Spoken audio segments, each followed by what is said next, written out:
The newest Star Wars animated series has hit the airwaves, and we are here to talk about it. This is Geekville Radio, and we are talking the series premiere of Maul, Shadow Lord. Geekville Radio.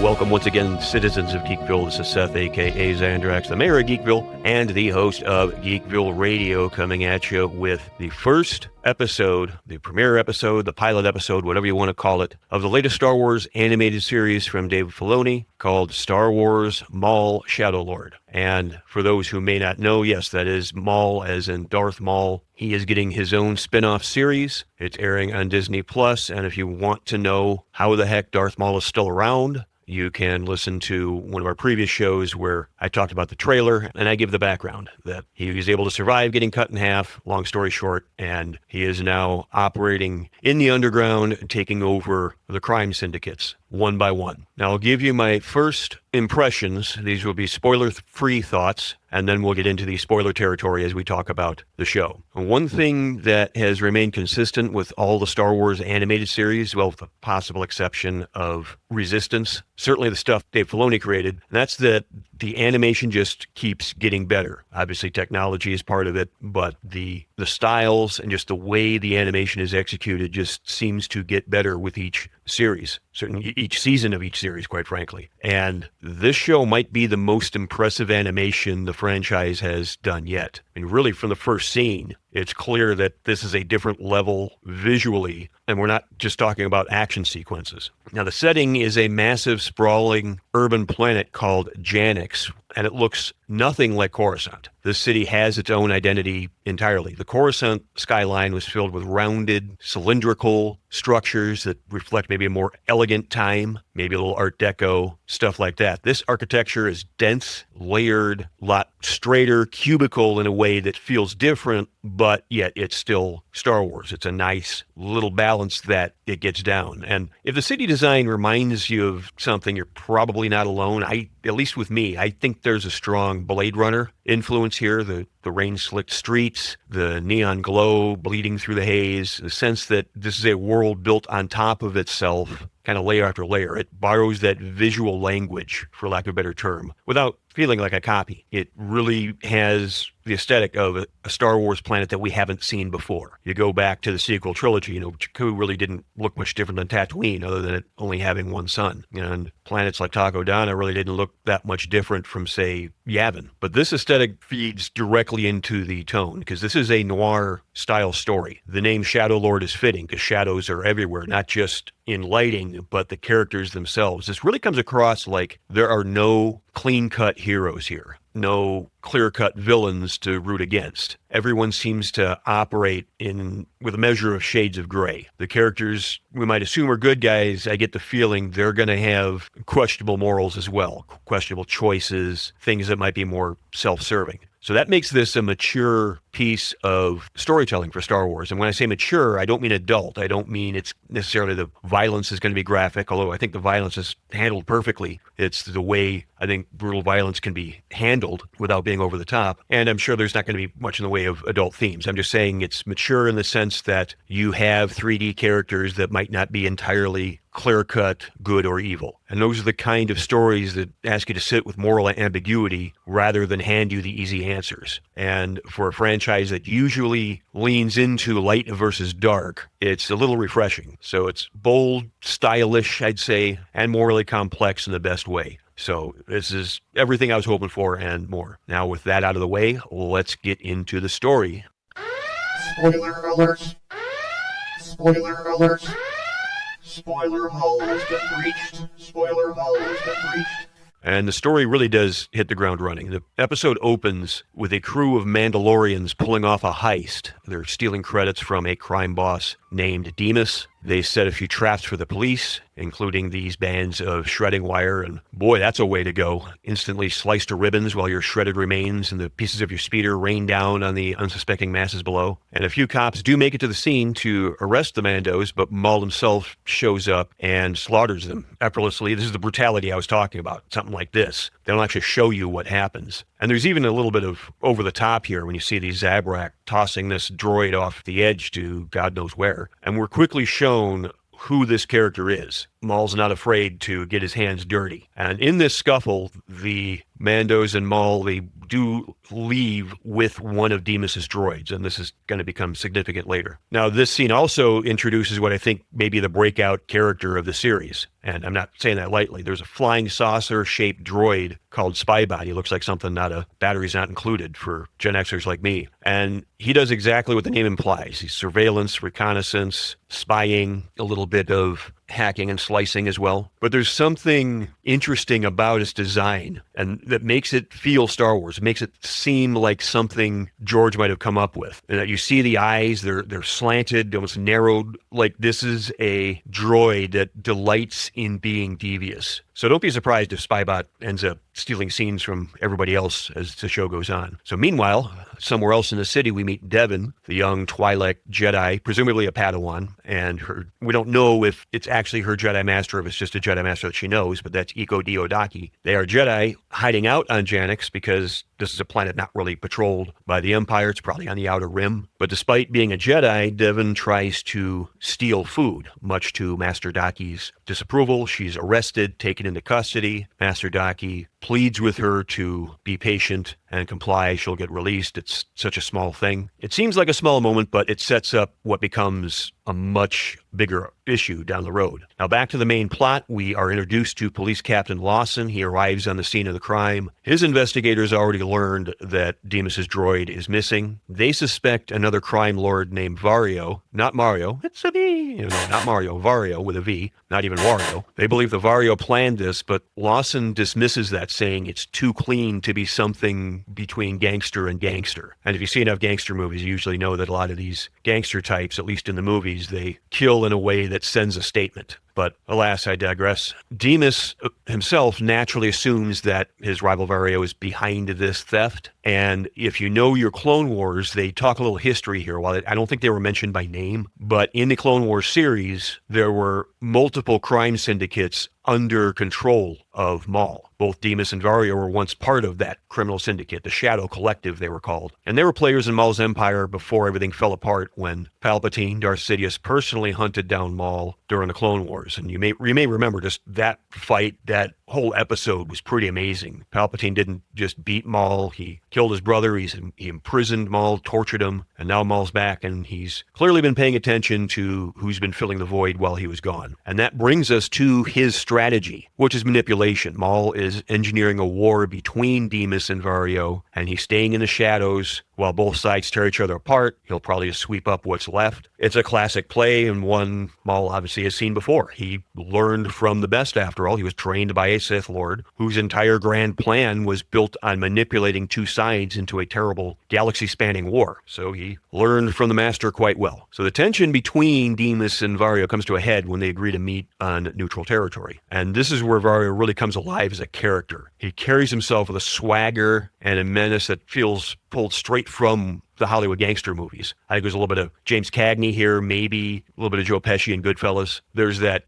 energy, the slicked back confidence, along with a sense that this guy could explode at any moment and would probably enjoy exploding, quite frankly. So if this isn't inspired by James Cagney, it's a pretty amazing coincidence. Now, Maul's move at this meeting is equally ruthless and elegant. Remember that droid I was talking about? Well, he has Demas's droid literally served up on a platter, the head of the droid, again, like something out of a mob move. Demas gets the head of his droid served right there on a platter on a table. This solidifies in Demas's mind that Vario did it, and the meeting explodes into a full gang war. Now, in this fight, in this melee, bedlam, whatever you want to call it, Varyo manages to outsmart and kill Demas. But Maul's own enforcers move in immediately after, cutting off his escape. And Captain Lawson arrives on the scene. He inadvertently really saves Varyo's life, but still brings him into custody along with Devon. So two very different people are now in the prison at the police headquarters. Now, this doesn't last long. Maul and his crew break into the police station and take both prisoners. Maul personally knocks out Lawson, but he does leave him alive. And I can only assume that that's deliberate. Not really sure why. This guy massacred an entire squad of police in the opening scene without flinching, but he spares the police captain. So something must be up there. I think he's sending some sort of message there. But Maul goes into Varyo's cell, starts interrogating him, and here's where Varyo proves he's more than just muscle. He talks. Not out of just desperation, he's clearly desperate, but it's out of leverage as well. He tells Maul about the Pike Syndicate. They're another rival criminal organization that we've seen off and on over the years in various series. They've grown significantly while Maul's been gone. So Varyo basically offers Maul a spot to get to the Pikes, and it's enough to satisfy Maul for now. He takes him alive, takes him into his own custody. And the episode closes with Maul approaching Devon's cell. He opens the door slowly, towers over her in the darkness, and she looks up and says his name. Cut to black. It's a perfect ending beat, like how a comic might end. Now, Maul is foreseen taking her as his apprentice, and that final image of Maul looming over is exactly the type of villain I think he's trying to be. So this is definitely a thumbs up. I'd give this premiere an A. I can't really think of anything that could have been done better. Even some of the action scenes with the animation, you see the lightsabers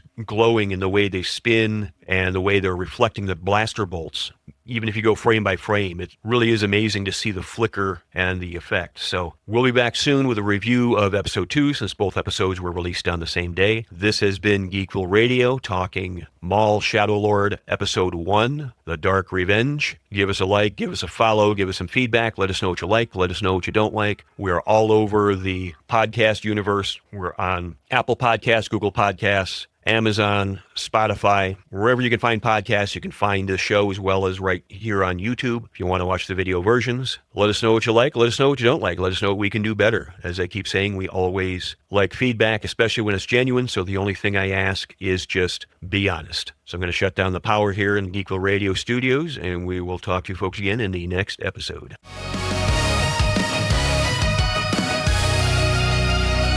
Geekville Radio is not sponsored or endorsed by any product, service, or media unless specifically stated. The opinions of the host and or guests are purely their own and do not reflect the opinions of Geekville Radio, its sponsors, or affiliate. Some media used by Geekville Radio is the respective copyrights of the owners, all rights reserved.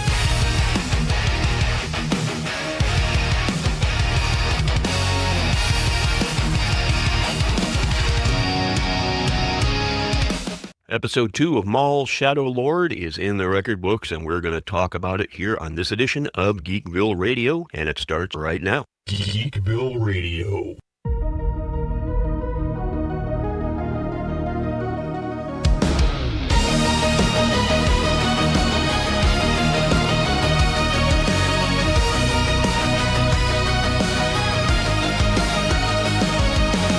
Welcome, citizens of Geekville. It's Seth, a.k.a. Xandrax, the mayor of Geekville and the host of Geekville Radio, coming at you with a review of Episode 2 of Maul Shadow Lord. This episode is entitled Sinister Schemes. See, Sinister being an adjective and not the Marvel supervillain. And like before, I will go into my spoiler-free thoughts here before diving into the story itself. But Episode 2 of Maul Shadow Lord, Sinister Schemes. This continues the strong momentum set by the premiere, and it delivers another good chapter that expands on the story in my opinion, very satisfying ways. Maul's machinations are in full swing. We're seeing his plan slowly take shape, and it is compelling. He operates from the shadows, kind of both literally and figuratively, you might say. He's patient, he's calculating, he's dangerous. And the episode does a great job of showing just how far ahead he's thinking. Now, on the other side of the story, Captain Lawson, he's turning out to be a genuinely interesting hero.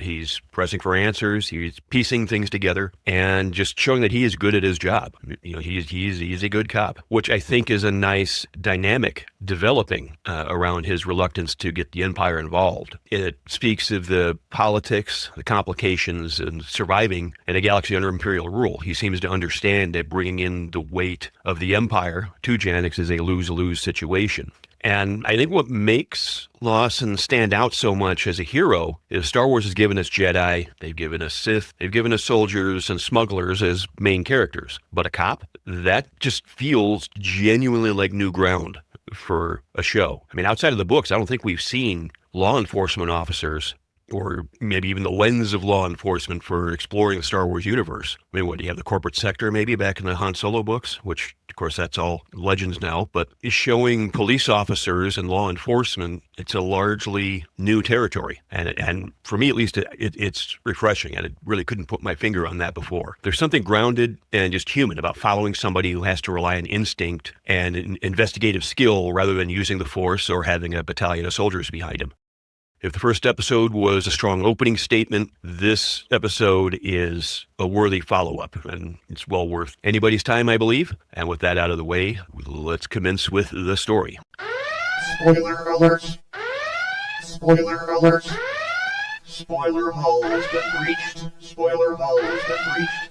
This episode wastes no time. We're dropped right into the action, picking up exactly where the last episode ended. Maul and his Zabrak muscles storm a jail. They break out 2 prisoners, Devon and Vario. But Devon doesn't go quietly. She resists. She doesn't want to be broken out by these bad guys. So they have to hit her with a stun blast, and she falls to the floor, really just like Leia did in the beginning of the original Star Wars A New Hope. And the bad guys drag her off, and they blast the control panel of a door, kind of just like what Luke did in the middle of Star Wars A New Hope. Whether it was intentional or not, I mean, it's a nice little nod for the casual fans that, fan service without hitting you over the head. But then we're off to the races. A speeder chase rips through the streets of Janix. And here's where we get our first real look at Jedi Master Daki in action. Before, we really just saw him kind of walking around and watching and sensing. He knew things were in motion, but this is him taking action for the first time. He uses the Force to send Maul's speeder crashing. And for a moment, just a moment, it looks like we're about to get a throwdown. We're about to get a duel between Maul and Master Daki, something we probably have been waiting for since we saw them in the trailers. They lock eyes, the tension's there, and then Captain Lawson and the police arrive. So what does Maul do? Well, he does exactly what any great villain would do. He puts innocent bystanders in danger, forcing the heroes to choose between stopping him and saving lives. So he escapes while Lawson's people scramble to protect the civilians. Master Daki also uses the Force to try to keep the walkway together so those people can be saved. But with Maul, it's a smart move that just tells you everything you need to know about how bad guys operate. Now, back at the precinct, Lawson butts heads with his boss, Chief Cleese. I think that's how you pronounce it, Cleese. She wants to call in the Empire, and Lawson pushes back on that because he believes it's still a local matter. And he believes if the Empire shows up, they'll lock down the entire planet. And quite frankly, he ain't wrong. Any Star Wars fan knows exactly how that story is going to end if the Empire shows up. Meanwhile, Maul arrives at his secret base with both prisoners in tow. He tells his lieutenant or his sidekick, Rook Kast, that Devon is a Jedi and that she can be a tool used for revenge. He then goes to work on Devon's mind. She refers to herself as a prisoner. Maul responds with, "If that is what you believe." It's a quiet line, but it lands pretty hard. He's already planting the seeds of doubt, suggesting that her fate isn't fixed and that she has the power to choose a different path. But both Devon and Vario are locked away in new prison pods, and the chess pieces keep getting moved. Now, Lawson meets up with a contact named Rena Soul. I don't think she was actually mentioned in the show, but she is in the credits. We don't know much about her yet, but she clearly has deep roots in the criminal underground. You could say she's one of Lawson's friends in low places, classic noir move, as well as a country music lyric. And it's a great character beat because it reminds you that even the hero isn't exactly clean. This is a shady galaxy, and surviving means knowing the right people. Rena lays out the big picture. Maul once united the Pike Syndicate, Crimson Dawn, and the Black Sun into a single criminal empire. He's lost it, and revenge is almost certainly what's driving him now. Now, back in his hideout, Maul visits Devon again. This time he tells her that she's free to leave whenever she wants, but figuratively dangles something in front of her, power that the Jedi would never teach her. Now, she doesn't bite. She demands to be released. Maul simply says, by all means, and walks away. Maul learns that Vario's people help the Pike Syndicate smuggle spice into the system. He then tells Vario to set up a scenario where Maul can be lured close enough to kill the Pike leader Krim. And he does this in a way that's both threatening and rewarding by nearly crushing Vario with a huge container of credits. They actually make you think that he dropped the big box of credits on him, but instead it was by him. And I don't know if he's trying to send a statement, but it certainly seemed that way, like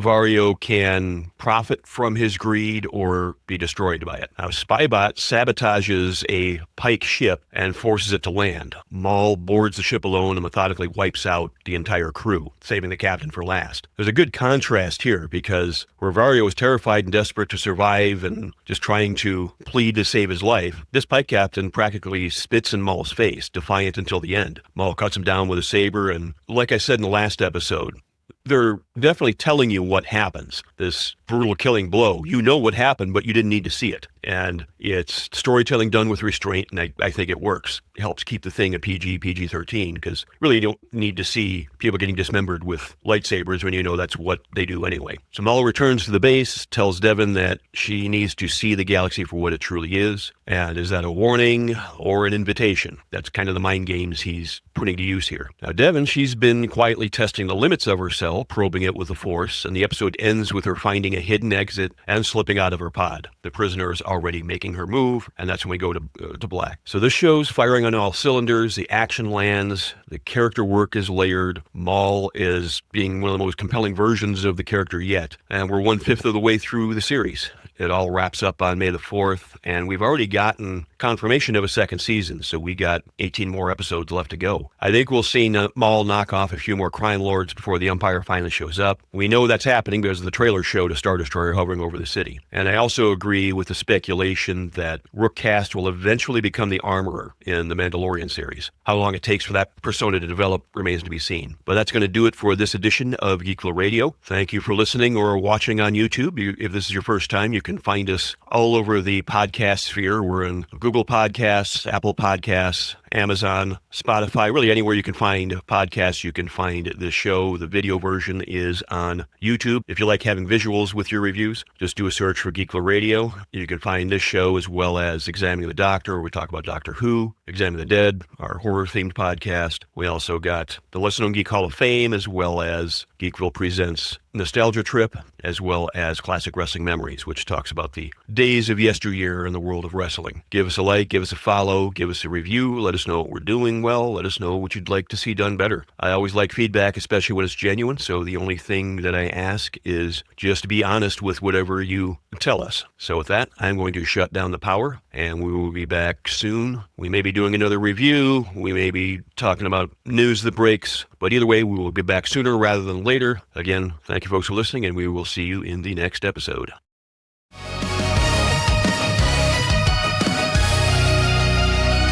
Geekville Radio is not sponsored or endorsed by any product, service, or media unless specifically stated. The opinions of the host and or guests are purely their own and do not reflect the opinions of Geekville Radio, its sponsors, or affiliates. Some media used by Geekville Radio is the respective copyrights of the owners, all rights reserved.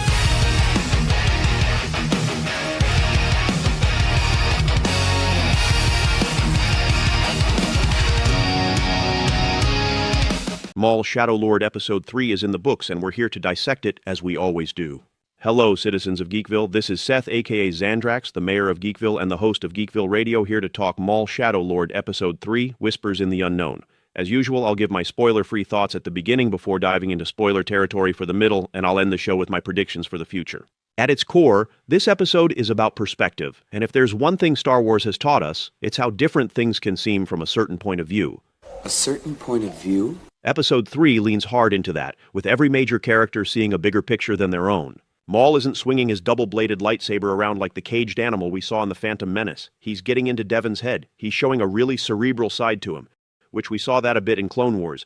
But this is a lot more layered, a lot more Machiavellian, I guess is probably the word I'm looking for. Devon is starting to crack. Maul is methodically preying on her frustrations. She seems to kind of admit that the Jedi way isn't working. Obviously, she's not fallen from the dark side yet, but she's at the top of the staircase, and Maul is the cat weaving back and forth at her feet. Captain Lawson is beginning to realize maybe he's in a little over his head. I'll say it again that I love how a cop is the main protagonist of a Star Wars story, because we really haven't seen that before. But Maul is not your average cop problem, and I think Lawson is starting to see that. And then there's Two Boots, my favorite part of the show.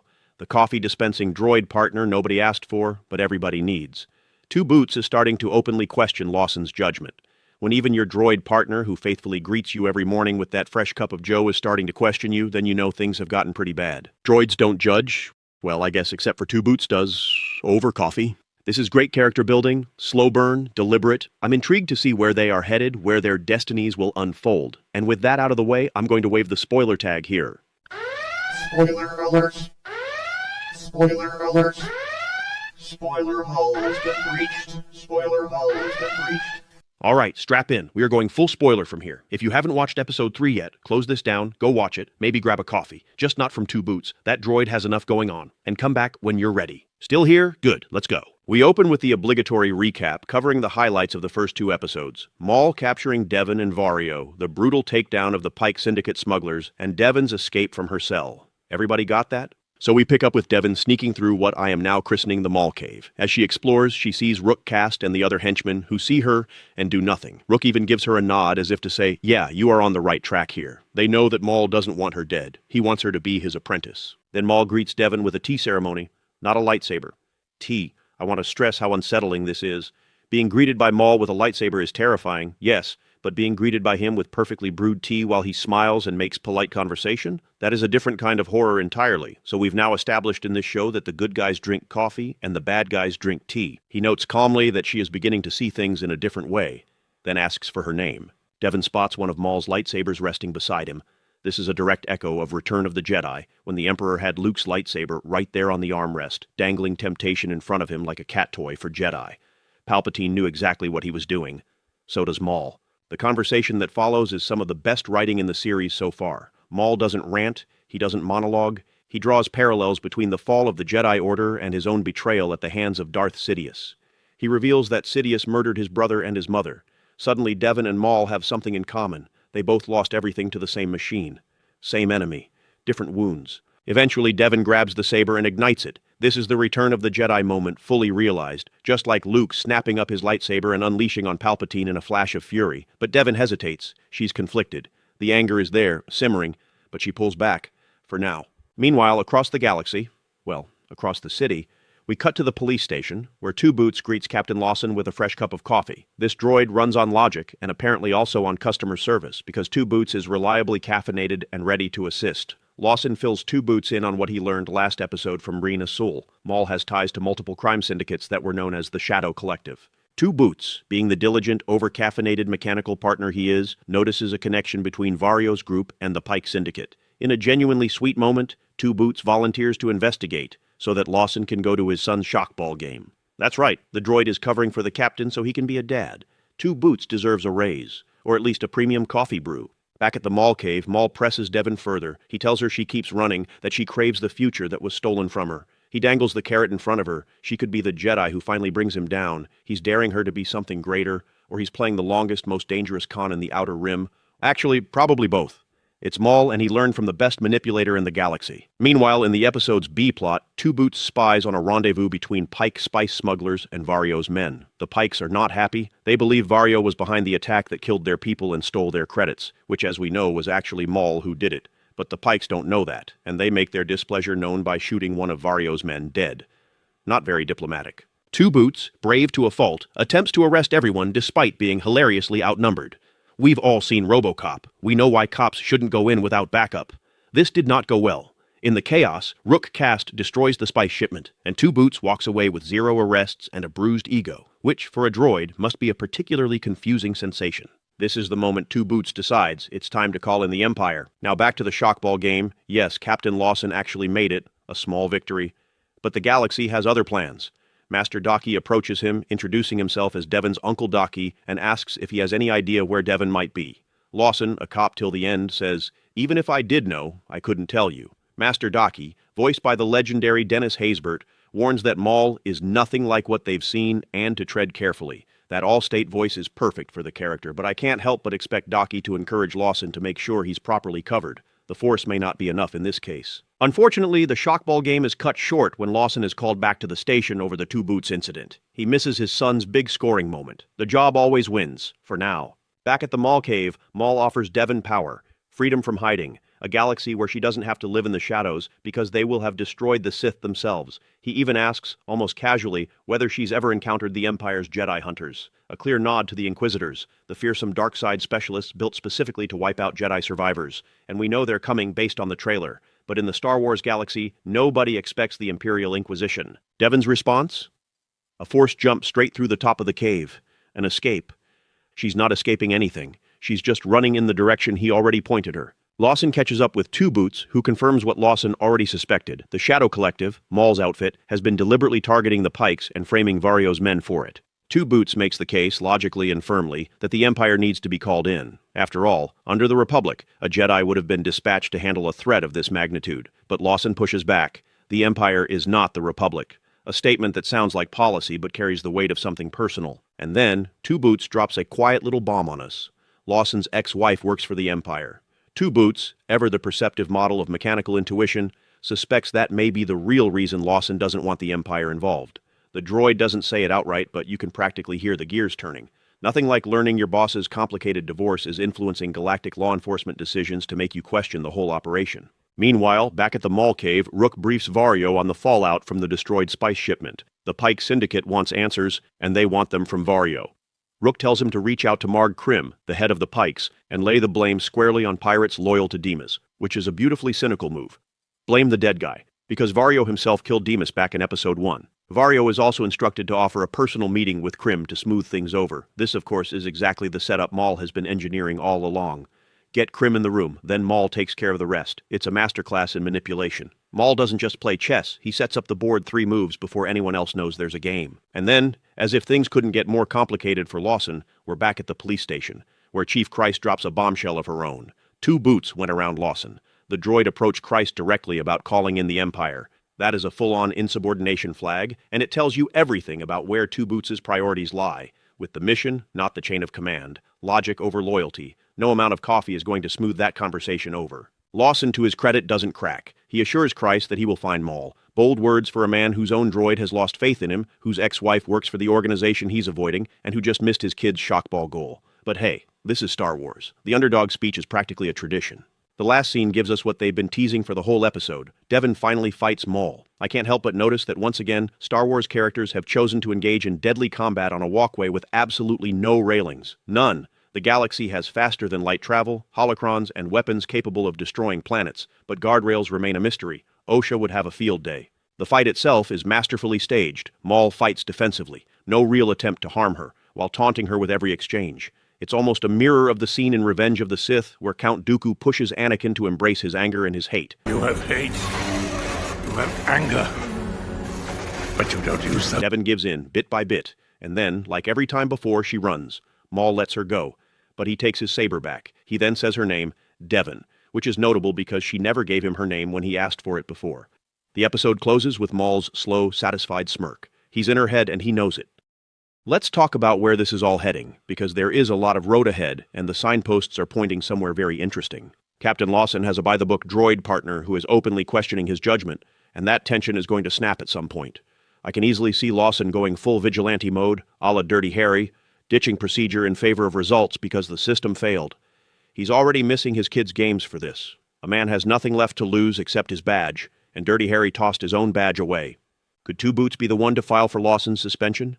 Droids operate on logic, not loyalty. If the data says Lawson is compromised, Two Boots will follow the data, even if it means fewer coffee runs. Two Boots seems deeply committed to operational efficiency. As for Devon, she is falling, slowly, dramatically. Maul is not pushing her to the dark side. He is letting her arrive there on her own terms. That's so much worse. Creator Dave Filoni has acknowledged that much of this show draws from George Lucas's original vision for a sequel trilogy. The prevailing theory is that Devon is becoming a canon version of Darth Talon. She may not take the Darth title, but the trajectory is clear. Another fan theory is about Rook Cast. Her accent, her style, her demeanor. Does any of this remind you of a certain legendary armorer from a certain show set decades later? And here's the gut punch prediction I'll end on. I believe Devon will be the one who kills Daki, her own Jedi Master, poetic, tragic, and exactly the kind of storytelling Filoni has made his career on. That's going to do it for this episode of Geekville Radio. Until next time, I am shutting down the power here in the Geekville Radio studio. May the Force be with you, and may your coffee be stronger than 2 Boots' patience with Captain Lawson, because that supply is running low. Maul Shadow Lord Episode 4 is here, and boy is it a doozy. Hello, citizens of Geekville. This is Seth, a.k.a. Zandrax, the mayor of Geekville, and the host of Geekville Radio. Today we are diving into Episode 4 of Maul Shadow Lord, titled Pride and Vengeance. And let me just say right up front, this is the best episode of the series so far. The show has officially shifted gears into its second act, and things are getting pretty interesting. Let's start with the non-spoiler section for those of you who are still catching up. If the first 3 episodes were the show finding its footing, Episode 4 is where it hits its stride. Several story threads that have been building finally start paying off. Maul's complicated history with the Pike Syndicate is resolved. Then there's a philosophical clash between Captain Lawson and everyone's favorite coffee-obsessed droid, 2 Boots, over whether calling in the Empire is a good idea. Spoiler for the non-spoiler section, it's never a good idea to call in the Empire. It never ends well. Just ask the people of Alderaan. We also get one of the coolest firefights. If you are the kind of fan who likes big kinetic action, this episode is absolutely for you. And the characters in the action are strong enough that it earns every moment. Varyo continues to be a delicious slimeball. Every scene he's in, you are just waiting for him to stab someone in the back, figuratively or literally. He's the kind of character you love to hate, and this episode gives him plenty to work with. Alright, that's all I will say without spoilers. Go watch it, come back, I'll be here, probably drinking coffee, like Lawson, like Christ, like probably everybody else on Janix. So you have been warned. This is your last chance to escape to hyperspace. Spoiler alert! Spoiler alert! Spoiler hole has been breached. Spoiler hole has been breached. The episode begins with Varyo arriving on the Pike homeworld to make good on the promise he made last episode, repaying Marg Krim, the leader of the Pike Syndicate, for the lost cargo. This is, of course, all part of a setup Maul engineered back in Episode 2. Maul does not react to situations, he architects them. One small but telling detail, Varyo shows up without his armor. And I think it's a deliberate choice, it's intentional on his part, to appear vulnerable, to convey trust. If he shows up in his armor, then these people might expect conflict and open fire and such. It's the kind of move that tells you who Varyo is, someone who understands the theater of power even if he's playing the weaker hand.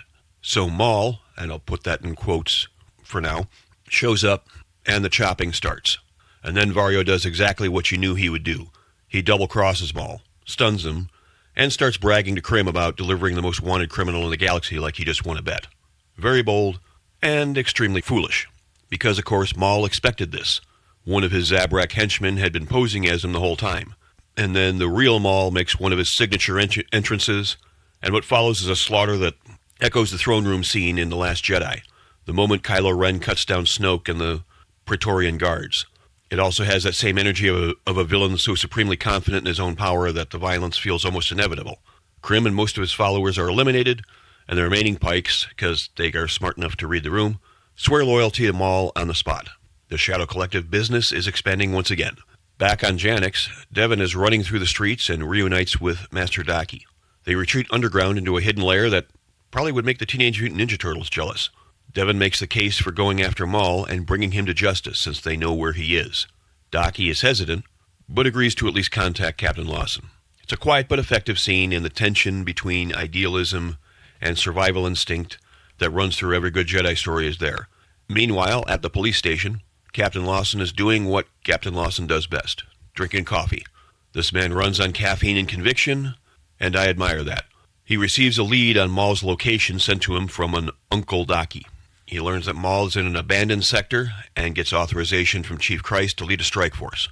Christ, it should be noted, is also drinking coffee. This is a coffee precinct, coffee planet.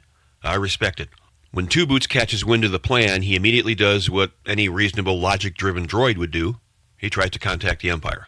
And look, in a way, Two Boots is not wrong. Taking on Maul with a local police strike force is like showing up to a lightsaber duel with a flashlight. But Lawson shuts him down before the message can go out. Pride and duty colliding with pragmatism. It's right there in the episode title. So Lawson leads a strike force to the abandoned sector to hunt down Maul directly. But when they arrive, they do not find Maul. They find Vario waiting for them. And Vario has a message, a holovid queued up and ready to play straight from Maul himself. The deal? Let him operate unimpeded, and he will leave Janix alone. Neither side has to worry about the Empire getting involved. It's almost a reasonable offer. Almost, but Lawson refuses.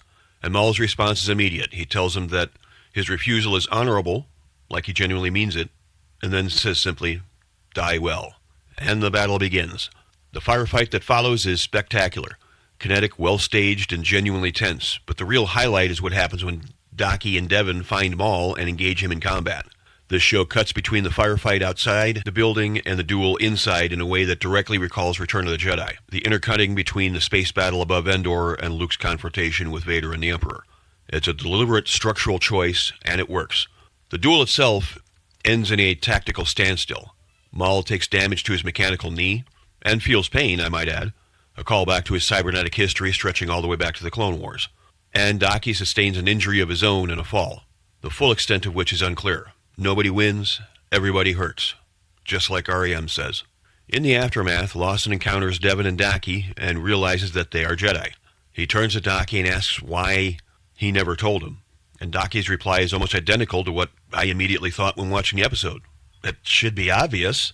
Talking to a Jedi is not exactly a safe hobby in this era of the galaxy. Lawson, to his credit, seems to understand. And then in the ending, Two Boots approaches Lawson. Lawson apologizes for deactivating him. Two Boots says, and I got a kick out of this, I forgive you. I just hope that you will forgive me. And the episode ends with an Imperial Star Destroyer descending over Janix. The Empire has arrived. At this point, everyone on that planet is going to need significantly more coffee. We're talking industrial quantities, a whole pike shipment's worth. So where do we go from here? It's prediction time. First and foremost, Lawson's right. The Empire's presence is going to make everything worse. Two Boots has good intentions, but good intentions plus the Empire is a combination with a pretty poor track record in this galaxy. The question going forward is whether Two Boots will learn from this, whether Droid can develop the kind of political wisdom that says sometimes the cure is worse than the disease. Second, we're almost certainly getting Inquisitors. We already saw Merrick in the trailer, with the Empire now on the ground. The Inquisitors is the logical next move, and that changes the stakes dramatically for Daki and Devon. Third, Lawson's position is about to become incredibly complicated. He cannot be a lawman under Imperial occupation. That's just not how the Empire works. And if he's seen associating with Jedi, his life is in danger. His whole identity, the badge, the code, the coffee, it's about to be stress tested in ways he never anticipated. And the biggest question of all I have to ask is Lawson's ex-wife on that Star Destroyer, because at this point that would be the most Star Wars thing that could possibly happen.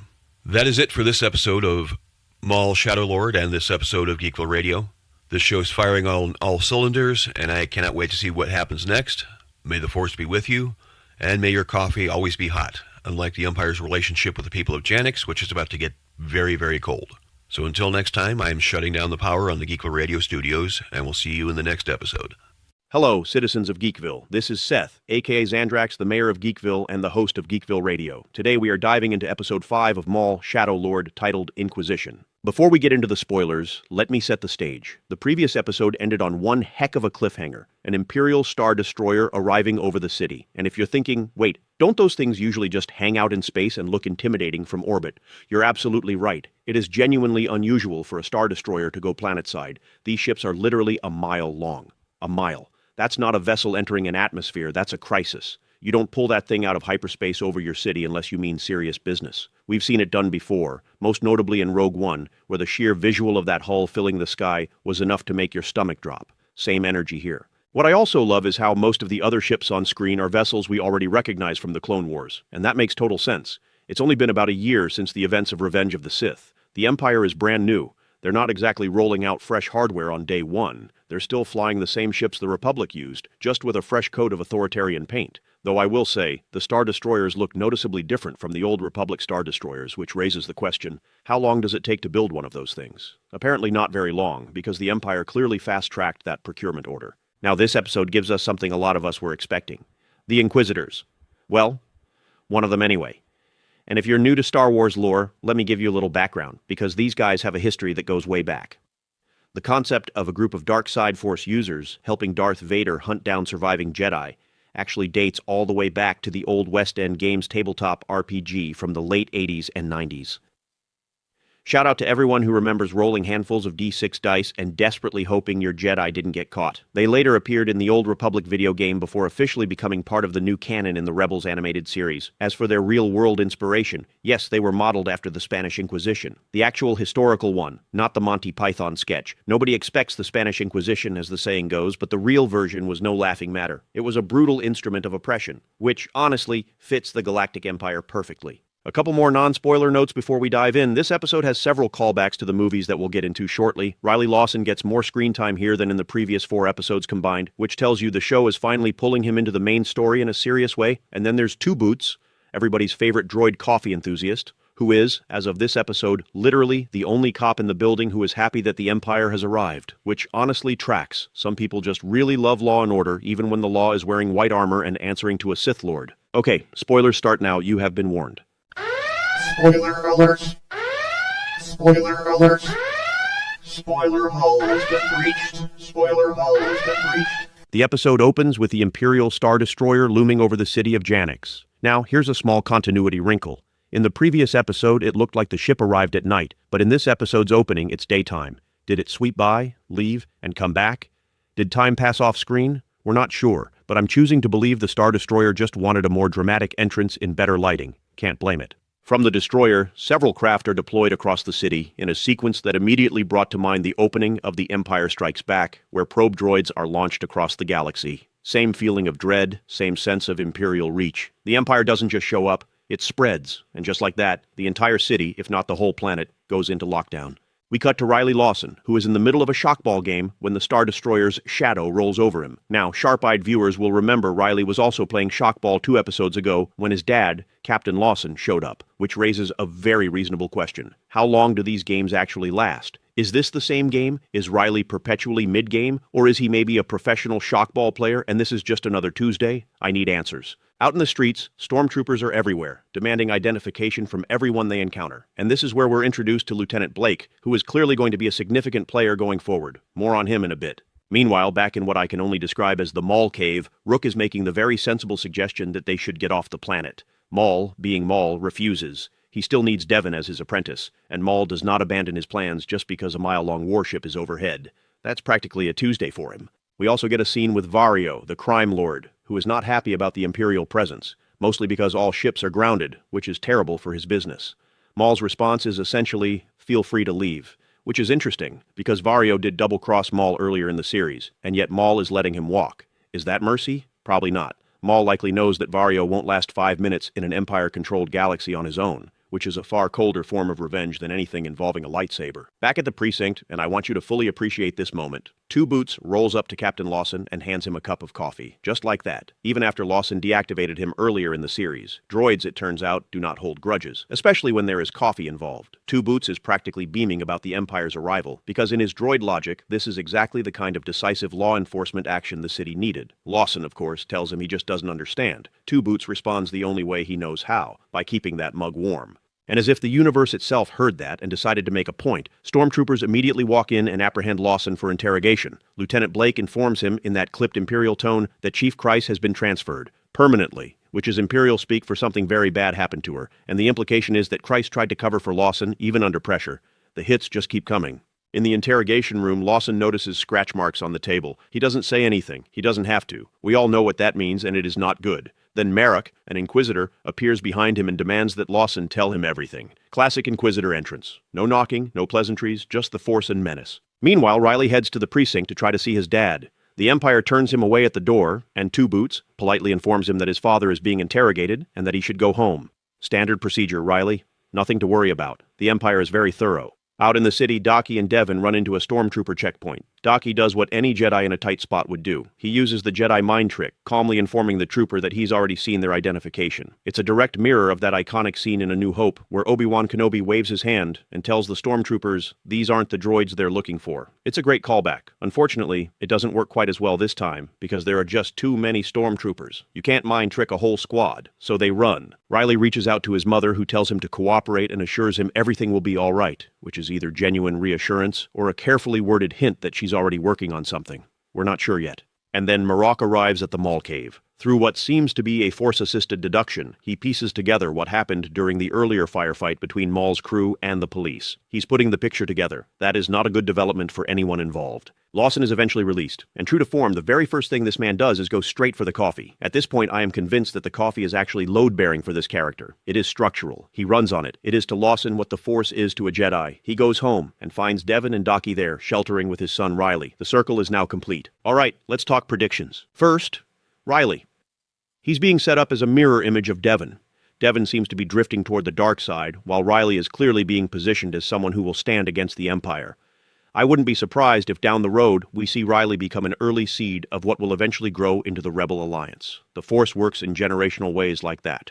Two Boots is going to have a reckoning. He welcomed the Empire. He thought it was the right call. And he is going to see firsthand what that actually means. The interesting wrinkle is that droids don't experience emotions the way we do. So how does a droid process being catastrophically wrong about something? Especially one who has been fueling that optimism with bottomless cups of caf. That is a character beat I am very much here for. I've said before that I think Devon will eventually kill Master Daki.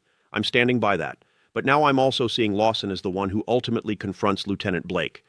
Think about it. Lawson is law enforcement, Blake is law enforcement. They're on opposite sides of a line that used to not exist. It's like poetry. It rhymes. Someone very wise once said that. Chief Kryce is almost certainly imprisoned, and may not survive it, and Lawson is going to carry that. She went down trying to protect him, and that is the kind of guilt that changes a person. Speaking of Lawson, at this point he is a full-blown fugitive. He's harboring Jedi. He's obstructing Imperial investigations. There is no quiet way out of this. He's going to have to leave Janix with Daki and Devon, whether he wants to or not. I hope someone packs a thermos. And finally, why was Lawson released? Did his story just check out? Or did his ex-wife make a call? And if she did, was it to protect him or to protect their son? Because those are two very different motivations with very different implications. That's episode 5 of Maul Shadow Lord. A lot is moving, a lot is building, and Two Boots is still out here with his coffee, blissfully unaware that the galaxy is about to get a lot darker. Thanks for watching. Let me know what you think of my predictions in the comments below. I am shutting down the power. May the Force be with you. Hello, citizens of Geekville. This is Seth, aka Zandrax, the mayor of Geekville and the host of Geekville Radio. Today, we are diving into episode 6 of Maul Shadow Lord, titled Night of the Hunted. And let me tell you, that title is not playing around. If you've been watching this series, buckle up, because this episode does not slow down. Before we get into it, quick housekeeping. This review is split into 2 parts. First, a completely spoiler-free section for those of you who haven't watched yet. Then we go full spoiler mode for the deep dive breakdown. I'll give you a clear warning before we cross that line. So you're safe for now. Like a Jedi before Order 66. All right, let's get into it. Non-spoiler review. So episode 5, Might of the Hunted. And yeah, the title absolutely fits. Our heroes are on the run for basically the entire runtime. There is no chill in this episode, no downtime. No one is sitting around sipping caf and talking about their feelings. Well, except maybe one character, and we'll get to that. What I love about this episode is that it keeps the momentum of the series going at full speed. If you've been hoping this show would slow down and become a slow-burn political drama, wrong galaxy, friend. This is action-packed from start to finish, with multiple exciting sequences set across the city of Janix that genuinely had me on the edge of my seat. Now, character-wise, a lot happens here. Our boy Maul continues to be Maul, calculating, patient, always working an angle. Even when everything around him is chaos, you can practically see the gears turning behind those yellow eyes. He's like that one guy at the office who somehow benefits from every disaster. We also get a significant moment for Two Boots, my favorite character in the show. Two Boots has been a pretty enthusiastic supporter of the Empire up until now. He's still got his coffee and genuinely believes the new management is great. But this episode gives him a solid reason to start questioning that loyalty. And the way it happens? Chef's kiss. Perfectly ironic. Then there's Blake. Oh, Blake. You know that guy in middle management who got promoted 1 level too high and now acts like the big shot who thinks he runs the whole show? That's Blake. He's insufferable in the best possible way, and every scene he's in makes you want to roll your eyes so hard they hit the back of your skull. We also get a pretty major tease that fans of the broader Star Wars universe have been hoping for. I won't say what it is, that's spoiler territory, but when it happened, I may have said some words that my neighbors definitely heard through the walls. And Rena, her life gets completely flipped upside down this episode. Just when things seem like they might stabilize for her, the Empire has other plans. Because of course they do. The Empire ruins everything. That's basically their brand. Bottom line for the non-spoiler section. Episode 6 is a fantastic, propulsive, action-packed half-hour of Star Wars storytelling. It's got heart, it's got humor, it's got lightsaber fights, and it's got stakes. If you're not watching Maul Shadow Lord yet, what are you doing? Go watch it, then come back. Spoiler alert! Spoiler alert! Spoiler hole has been breached! Spoiler hole has been breached! The episode opens exactly how any self-respecting Star Wars story should, with a Star Destroyer. This one is still looming over the city of Janix like a very bad omen with engines. It's such a classic visual, and it immediately sets the tone. We then cut to Maul, practicing his saber techniques, and I'm not gonna lie, watching him spin that double-bladed saber around, I had an immediate flashback to the Star Wars kid. You know the one. The kid from the early 2000s who went viral swinging a golf ball retriever like a double-bladed lightsaber. Iconic. A pioneer. Maul would probably respect the commitment. Over at Lawson's home, Lawson and Docky are huddled up making their plan while Devon and Riley get a quiet moment together in another room. And look, I see you shippers. I know this scene already inspired approximately 500 fanfiction stories before the episode even finished streaming. Devon and Riley have chemistry, the show knows it, and they are absolutely using it. Docky drops some significant lore on Lawson. She tells him about the Purge. Order 66, the systematic elimination of the Jedi. For Lawson, this is clearly new and deeply unsettling information, and it recontextualizes a lot of what the Empire actually is. And then, Merrick shows up, which suddenly explains everything. Lawson wasn't let go out of Imperial generosity. He was released so Merrick could track him right back to the heroes. Classic Empire move. This kicks off a three-way saber fight that is genuinely spectacular, and naturally, because lightsabers plus enclosed spaces equals interior decorating problems, the home catches fire. Because of course it does. The heroes make it to the roof and get about 30 seconds of breathing room before a gunship shows up to ruin everything. And this is where Devon absolutely earns her MVP of the episode award. She hops onto the cockpit, tosses the pilot out, and just takes the gunship. While everyone else is dealing with stormtroopers and Merrick, Devon is up there going full Han Solo energy. Once everyone boards the ship, Devon punches it, and we get this incredible gunship chase through the skies of Janix. It's fast, it's tense, it looks amazing, and Devon does manage to outfly the Imperial pilots. Unfortunately, physics still exist in a galaxy far, far away, and they wind up crash landing. A win, but a messy one. Meanwhile, back at the precinct, and this is my favorite subplot of the episode, Two Boots is over there praising the Empire's efficiency while Reb sits nearby having a coffee. Which, by the way, cops and coffee, man. Doesn't matter what galaxy you're in, what era of history, what planetary system, a cop will find a hot beverage. It is a universal constant. And Two Boots is going on about how great everything is, how Captain Lawson will finally appreciate the Empire's methods, and then literally mid-sentence, a wanted bulletin pops up with Lawson's face on it, wanted for crimes. But here's the best part. Blake, remember Blake? Our middle management Imperial try-hard, Blake's response to all of this is to tell Two Boots to get rid of his boots, his signature boots, because they're not standard Imperial regulation. The Empire has come for Two Boots' boots. I cannot stress enough how perfect this is as a character beat. You can survive a lot, you can rationalize a lot, but when they come for your boots, that is a line. Two Boots now has a personal grievance with the Empire. The heroes regroup at Rena's casino, but the reunion is short-lived because, surprise, the Empire shows up again. The heroes scatter and escape through a hidden elevator in Rena's office, which is exactly the kind of thing you'd expect a former bounty hunter turned casino owner to have installed. And yes, we get the reveal that Lawson and Rena have a shared history. They were both bounty hunters once, but they each got out of the game looking for a more legitimate life. It's a nice bit of backstory that adds depth to both characters and explains their dynamic. In a fantastic running gag, Spybot is watching Imperial droids patrol the city and just quietly roasting them. No context needed, just a little droid with big opinions. It's the comic relief this show earns, and I love it. Then Merrick tracks Devon and Riley onto a train, because why fight somewhere stationary when you can fight on a speeding train? This leads to a legitimately cool action sequence, and then Maul shows up for another three-way saber battle. This show is not shy about giving us the goods. The heroes fight to a standstill again, but Devon makes a clever move, cutting the latch between train cars and creating enough separation for them to escape. And then comes the moment. Devon turns her saber toward Maul. The question hangs in the air. Are they still enemies? And Maul turns off his saber.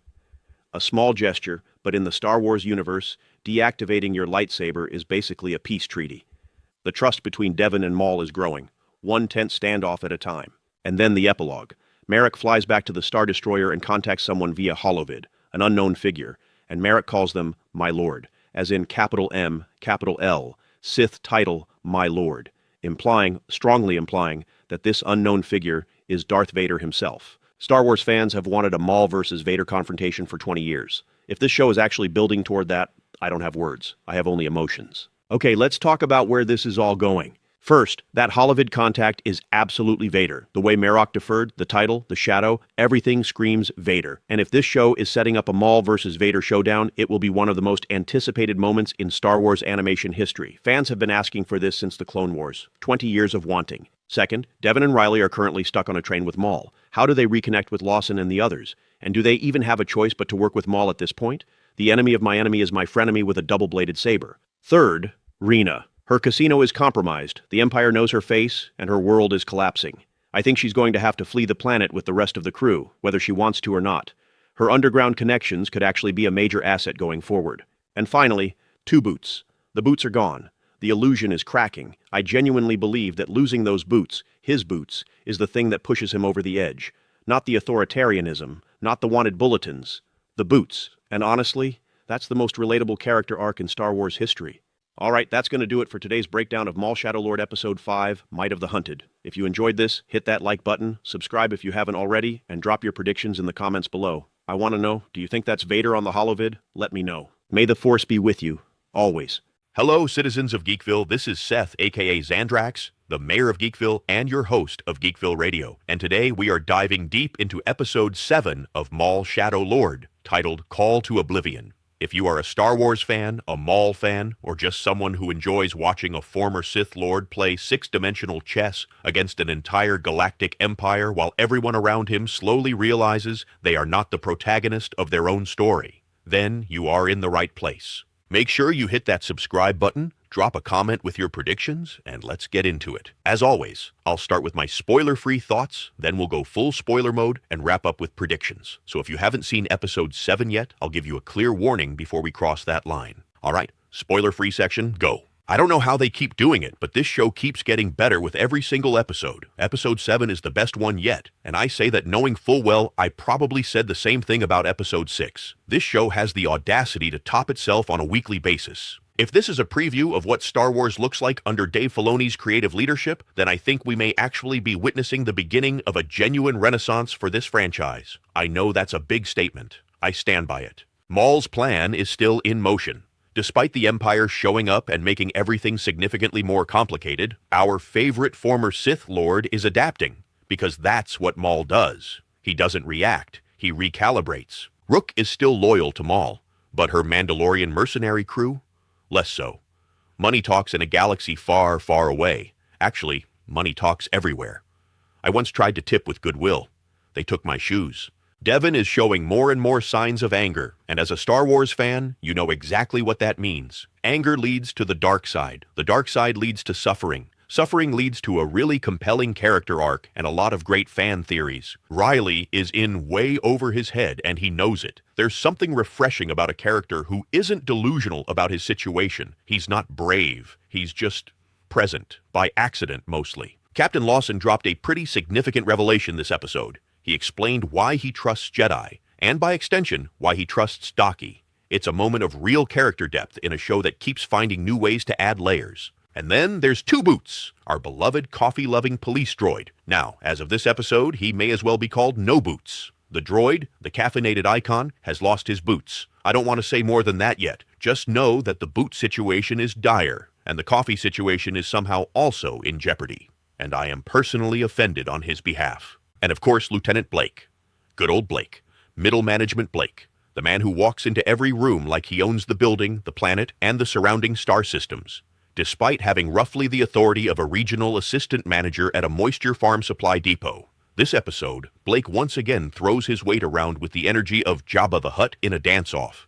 Enthusiastic, undeniable, slightly painful to watch. Okay, that's the spoiler-free section. Now we go full spoiler. If you haven't seen Episode 7, this is your last exit. Go watch it. Come back. I'll be here. All right, spoilers, let's go. We open, as has become tradition, with an establishing shot of a Star Destroyer looming over Janix. And at this point, seeing that Star Destroyer over the city is starting to feel like seeing your boss's car in the parking lot when you called in sick. You know nothing good is about to happen. The Empire is not just present. They are locking down the entire city, possibly the entire planet. Every shot in the opening sequence communicates the same thing. This situation is now significantly worse than it was last week. Maul, Devon, and Riley are continuing on foot. Riley, bless his heart, questions why they're still traveling together with Maul. And Maul, in that calm, quietly terrifying way he has, reminds them that they are all being hunted by the same people, which means staying together is the logical choice. Maul is a master manipulator, but the most effective manipulation is when you're also just right. He's not wrong. Riley knows it. Devon probably knows it. Nobody's happy about it. Meanwhile, Captain Lawson and Master Daki are making their way through the streets of Janix, trying to locate the others. Daki assures Lawson that the force bond he shares with Devon will help guide them, which is the Jedi version of saying, "My GPS will figure it out." And historically, that has a mixed track record in this franchise. Cut to Marek, sitting atop a Janix skyscraper like a gargoyle. Specifically, like a gargoyle who received a transmission from a stormtrooper requesting his presence for an incoming transport. Most gargoyles don't get those. Marek is ahead of the curve. Back to the team. Maul, Devon, and Riley return to what I have been affectionately calling the Maul Cave. They're greeted by Spybot and Vario, who taunt Devon and Riley. Maul tells Rook Cass they need to leave immediately. And Devon and Riley, finally putting the pieces together, realize something. They're not guests. They're prisoners. And they try to escape. Maul, who has been extraordinarily patient up to this point, by his standards, starts losing it. Not explosively, quietly, which is worse. He warns Devon that they cannot survive alone. He has a plan that only works if they come with him. And Devon and Riley look at each other with the energy of two people who have been told, "Trust me," by someone they've literally seen slaughter people, and decide, nope, still running. So Maul does what any reasonable former Sith Lord would do. He uses the Force to freeze Devon in place and push Riley away. Then, and this is the part that's both incredible and terrifying, he forces Devon to ignite her lightsaber. He is literally using the Force to make her draw her weapon. He is engineering a duel. The lit sabers catch the eye of an Imperial probe droid. Nothing says, "Please alert the Empire to our location," like two glowing plasma blades in a secret underground base. But before the fight actually gets going, an Imperial gunship lands. Stormtroopers pour out, and Maul does not immediately react. He stays fixed on Devon even though there's a squad of stormtroopers firing at him. And for a moment, he looks almost bored, like he's waiting for them to finish, like they're a minor inconvenience. And then he turns. And the stormtroopers have a very bad afternoon. Riley sees the chaos and beckons Devon to run. But Devon, already charged up from her near duel with Maul, doesn't run. She fights alongside Maul. He needed her angry. He needed her committed. And she just handed him exactly that. While they're busy fighting the Empire, more stormtroopers land and capture Riley. Maul knew that would happen too, I'd wager. 6-dimensional chess. The man doesn't play checkers. He doesn't even play regular chess. He's out here playing a game that hasn't been invented yet. Devon, to her credit, tries to repeat her trick from Episode 5 and take over an Imperial gunship. It doesn't work this time, but it does get her out of the immediate fight, which means she at least escapes Maul's orbit, for now. Elsewhere, an Inquisitor ship lands, and stepping out is the 11th brother. I've been calling him Bird Guy in my notes because, well, look at him, and the name Birdman is already copyrighted. Lawson and Daki are down in the subway tunnels, searching for Devon and Riley. And this is where Lawson finally opens up. He tells Daki that years ago, he worked alongside a Jedi. And that experience is why he never believed the propaganda. Why he never accepted that the Jedi were traitors. It's a quiet, humanizing scene in an episode that could have been pure action. And it lands beautifully. Devon finds them and delivers the bad news. Riley was captured. The three agree they're going to go get him back, which is either heroic or reckless, and in Star Wars, those two things are basically the same. Never tell me the odds. Back at the Maul Cave, Maul and his Mandalorian crew have finished dealing with every stormtrooper in the vicinity. Look, I don't want to dwell on the body count, but they probably leveled up. Maul, ever practical, immediately pivots. The Inquisitor is coming. Time to move. Rook orders the mercenary Mandalorians to leave their credits behind, which, as a piece of foreshadowing, is about as subtle as a Star Destroyer. We'll come back to this. Meanwhile, the stormtroopers bring Riley to the station, and here's where we get our Two Boots update. And it is not good, people. It has been confirmed. Two Boots no longer has boots. The boots are gone. He's just bootsless. He still has his coffee, though, which at this point is the only thing holding his entire identity together. His coffee mug is doing more emotional support work than any therapist in the Outer Rim. And then, because the galaxy decided things weren't bad enough, Lieutenant Blake shows up, Middle Management Blake. The man walks in and immediately commandeers Two Boots' coffee mug. First he took his boots, now Blake takes his coffee. I want you to understand something. This man has committed an act of war. Taking that droid's coffee mug is not a minor infraction. That is a personal assault on the only comfort this poor droid has left in his life. Blake then orders Riley thrown in holding. Two Boots objects at this. It violates protocol. Blake responds by threatening Two Boots with a memory wipe. And Two Boots, cornered and outranked, backs off. But here's the key moment. When Two Boots watches them take Riley to detention, he hesitates. A flicker of something that, for a droid governed by logic, is actually remarkable. He doesn't just execute his programming, he pauses. He considers. That hesitation, that's the beginning of something. Remember it. Spybot leads Maul, Rook, and the mercenaries through the underground tunnels toward their transport. And the Mandalorian mercs are done being polite about it. They're tired of following orders. They're tired of not getting paid. They want out. Rook holds firm. She's loyal to Maul. And importantly, Maul still holds the Darksaber. For a Mandalorian, that's not a small detail, but she acknowledges the mercenaries' rising cost. Maul waves it off as temporary. He is correct. More on that in a moment. Lawson tries to reach Two Boots through his communicator. Two Boots doesn't answer. Now, is that protocol or is that protection? Is Two Boots refusing to answer because he doesn't want Lawson to be traced and caught? I genuinely think it's the latter. And if I'm right, Two Boots just made his first active choice to protect someone. Bootless, mugless, and quietly rebellious. I love this droid. Maul's crew reaches the transport point, only to find the Empire got there first. Another gunship lands, carrying Merrick and Bird Guy, the 11th brother, and the chase is on through the underground tunnels of Janix. Now, I want to point out something here. This chase reflects the way Maul drew Obi-Wan Kenobi and Qui-Gon Jinn through the Theed generator on Naboo in The Phantom Menace. Maul lures them. He leads them. He controls the geography. He wants them to follow. And the Inquisitors, trained hunters, fall for it because they're confident. Confidence is the thing that gets you killed in a Maul episode. File that away. And then the mercenaries make their move. They've decided, screw this. They're done. They grab the Mandalorian ship and bolt, leaving Rook, Vario, and Maul behind. Vario tries to get on the ship with them. He is left behind, which, it turns out, is a good thing for him, because then the ship is destroyed. Imperial gunships obliterate it the moment it clears the tunnels. A fitting end for betrayal, if we're being poetic about it, which we are. The Inquisitors seemingly have Maul down for the kill, but Maul's heavy repeating blaster-toting Zabrak comrade runs in. He's quickly killed by the Inquisitors, but it's enough to buy Maul some time. So now Maul has no ship. His mercenaries are space debris. The Empire is closing in. 2 Inquisitors are on him.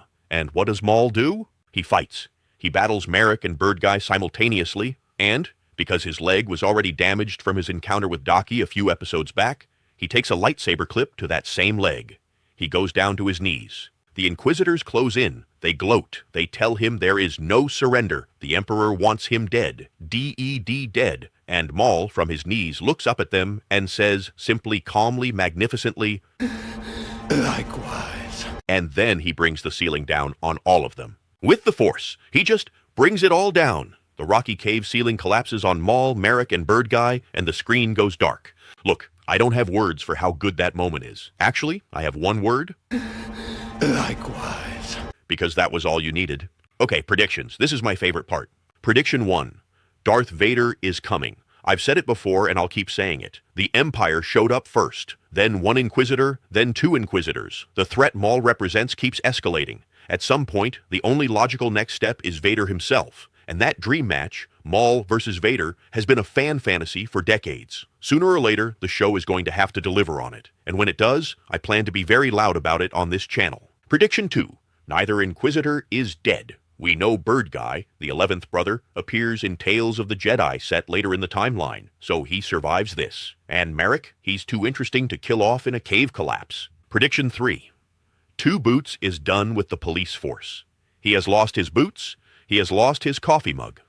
Blake threatened him with a memory wipe. And he has now witnessed, firsthand, a fellow being thrown into detention in violation of proper protocol. For a droid built around logic and procedure, watching protocol be violated is the equivalent of a human being pushed past their breaking point. Two Boots doesn't need passion to rebel. He just needs a sufficient logical reason. Blake just handed him one, on a silver platter, without even a cup of coffee. Prediction 4. Devon is the one who eventually kills Daki. I keep coming back to this. Whether it happens in rage or through some manipulation by Maul, Devon's arc is bending toward darkness, and Daki is the figure of authority closest to her. That's a recipe for tragedy in this universe. Prediction 5. Lawson mentioned that Rena has gone dark since they've been hunted. Could the Empire have gotten to her? Could she be compromised? Or, and I find this more interesting, could she be out there quietly assembling resources, waiting for the right moment to bring in reinforcements? I think Rena shows back up in the third act with something significant. What exactly? I'm not sure. But she doesn't feel like a throwaway plot thread. Prediction 6, and this is the one I find most intriguing. Rook. Maul just lost most of his crew. The mercenaries are gone. Rook is one of the last loyal soldiers standing. And the question I keep asking is, does Rook survive this show? Because there's a popular theory that Rook Cast eventually becomes the Armorer, the mysterious Mandalorian figure we know from later in the timeline. If that's true, she has to make it out. But if the show goes another direction, her end here could be devastating. And what about her potential connection to Jodo Cast from the old Legends continuity? The Boba Fett impersonator from the old expanded universe? That would be a deep cut. And this show loves deep cuts. All right, citizens of Geekville, that is the full breakdown of Maul, Shadow Lord Episode 7, Call to Oblivion. Drop your predictions in the comments. Tell me where you think I'm wrong. Tell me where you think I'm right. Tell me your theories about Two Boots. Because honestly, he deserves his own fan community at this point. The man lost his boots and his coffee. That's a villain origin story. I'm Seth, aka Xandrax, mayor of Geekville and host of Geekville Radio. Like the video if you enjoyed it, subscribe if you haven't, and I'll see you next episode. I'm shutting down the power until next time. Hello, citizens of Geekville. This is Seth, aka Xandrax, the mayor of Geekville and your host of Geekville Radio. And today we are looking at Maul Shadow Lord, Episode 8, titled The Creeping Fear. This one hit differently. Now, if you've been following along with Star Wars content over the last several years, you know the drill. The sequel trilogy left a lot of people cold. The live-action Disney Plus shows have been a mixed bag, to put it charitably. Some of them feel like they were written by someone who watched Star Wars once and took notes on a napkin. But the animation side? The animation side has been quietly doing the heavy lifting. The Clone Wars, Bad Batch, Tales of the Jedi, these shows consistently deliver the kind of storytelling that reminds you why you fell in love with this galaxy in the first place. And Maul Shadow Lord is definitely in that category. Episode 8 gives us something a little different from what we've come to expect. It's a more introspective episode, and if you've been watching for the action beats, don't worry, those are here too. But the soul of this episode is something more complicated. We get a real look inside Maul's head, who he is, what Sidious made him into, and what all of that cost him. I'll say up front, this doesn't make Maul a hero, not even close. He is still vengeful, still full of hate, still dangerous. But the episode earns a real sense of tragedy for the character. He's not a monster by choice. He was forged into becoming one. Riley also steps into a bigger spotlight this episode. You could say he's carrying the A-plot while Maul is in the B-plot. That's a bold structural move, and it works. And then there's Two Boots, or as of this episode, we should probably start calling him No Boots. Our favorite caffeinated protocol droid reaches a crossroads. Does he follow the rules, or does he help his fugitive friends? Now look, for a droid who treats coffee and protocol with equal religious devotion, this is practically an existential crisis. But I think he'll be okay. He'll probably get his boots back. He'll definitely get his coffee back. A droid's gotta have priorities. We also get another genuinely exciting chase sequence that manages to feel both fresh and familiar, which, as I've said before, is the best possible version of that. More on that in a moment. All right, from here on out, we are in full spoiler territory. If you haven't seen Episode 8 yet, go watch it, come back, and we'll dig in. You've been warned. So the episode opens with a slight animation shift from what we saw at the end of last week. And we now see clearly that Maul ran immediately after bringing that cave down. No dramatic pause, no final look. He was gone. Meanwhile, the Inquisitors dragged themselves up out of the rubble, almost like Jake and Elwood, minus the nonchalance, and make their way to an Imperial gunship, all while Spybot watches. Always watching, Spybot is. Rook moves the group out of Imperial range, and she takes a moment to offer some consolation to the Zabrak who lost his brother. I'll be honest, I still need to sort out which one is which, but the emotional beat lands regardless. Then we cut to Maul, waking up in his own pile of rubble. And here's where the episode really starts to get under your skin. He sees his reflection in a puddle of water, and it shifts. His face morphs into his child self, with less black on the skin and more red. And the implication is clear. The black markings aren't natural. They're tattoos, placed on a child. He hisses at his own reflection. I hate you. It's a quietly devastating moment, and a brilliant piece of visual storytelling.